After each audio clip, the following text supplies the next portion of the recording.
ఒక ముఖ్య సమాచారం స్వామి. ఏమిటది? మనకు మద్దతు తెలపడానికి కొంతమంది రాజులు మీకు ఆహ్వానం పంపారు స్వామి. అలాగా? అవును స్వామి. నమస్కారం రామరాజు గారు. నమస్కారం. మీ గురించి చాలా విన్నాం. ప్రజలను చైతన్యపరుస్తూ ఉద్యమాలు నడిపించడం అభినందనీయం. మీరు చేస్తున్న ఈ పోరాటానికి మేము కూడా మద్దతిస్తున్నాం. హనుమంతు, స్వీకరించండి.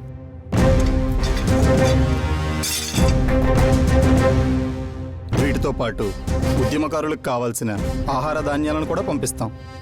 సుబ్బయ్య, మీరు చేస్తున్న ఈ సహాయం అత్యంత విలువైనది. మీలా మన భారతీయులంతా ఉద్యమాన్ని ఉధృతంగా నడిపించే బాధ్యత తీసుకుంటే ఈ బానిస సంఖ్యలు తెంచి స్వాతంత్ర్యానికి మరింత చేరువవుతాం. వందే మాతరం, వందే మాతరం, వందే మాతరం, వందే మాతరం, వందే మాతరం, వందే మాతరం. ఎంతవరకు మీరు జంతువులను వేటాడడానికి మీకున్న కత్తులను విల్లులను వాడారు. కానీ ఇక మీదట మీరు వేటాడవలసినది ఆ తెల్లజాతి తోడేళ్లను. వాళ్లను వేటాడడానికి మీకున్న నైపుణ్యం సరిపోదు. దానికి నేనిప్పుడు శిక్షణ ఇస్తున్నాను. జై మహంకాళి!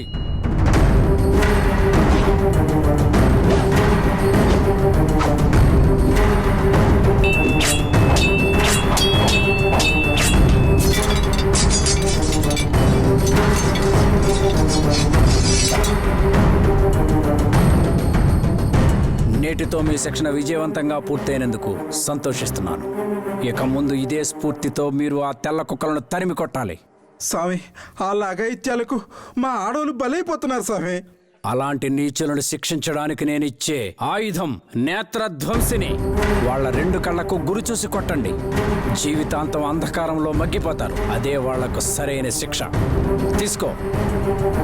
అలాగే నేను సృష్టించిన మరో ఆయుధం భూమరిణి. దాగి ఉన్న శత్రువును కూడా ఛేదించగలదు. దీన్ని ఎలా ఉపయోగించాలో మీకు నేను తర్ఫీదు ఇస్తాను.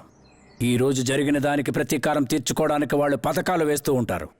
ఆ నక్కజిత్తులను ఎదుర్కోవడానికి మనకు ఆయుధాలు కావాలి. చెప్పండి స్వామి, ఎన్ని ఈటెలు కావాలి, ఎన్ని బరిసెలు కావాలి? బరిసెలు చేయడంలో మా అన్న దిట్ట. ఏమన్నా మనకు కావలసినవి తుపాకులు. తుపాకులా? అయ్యెక్కడ దొరుకుతాయి స్వామి? వాటిని పొందడానికి నా దగ్గర ఓ పథకం ఉంది. ఏంటి స్వామి? ఈ ప్రాంతంలో ఎన్ని పోలీస్ స్టేషన్లు ఉన్నాయి? పోలీస్ స్టేషన్లు ఉన్నాయి స్వామి. ఒక్కో స్టేషన్లో ఎంతమంది పోలీసులు ఉంటారు?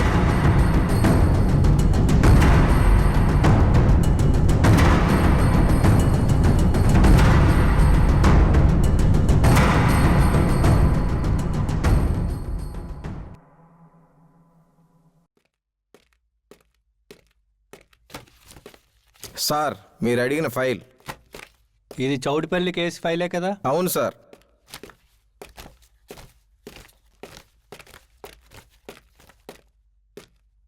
సార్, చివరికి దొరికాడు సార్.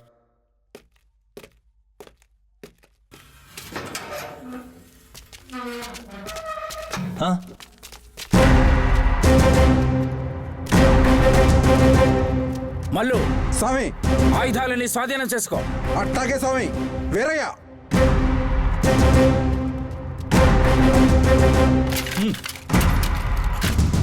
స్వామి, మా ఉద్యోగాలు పోతాయి స్వామి.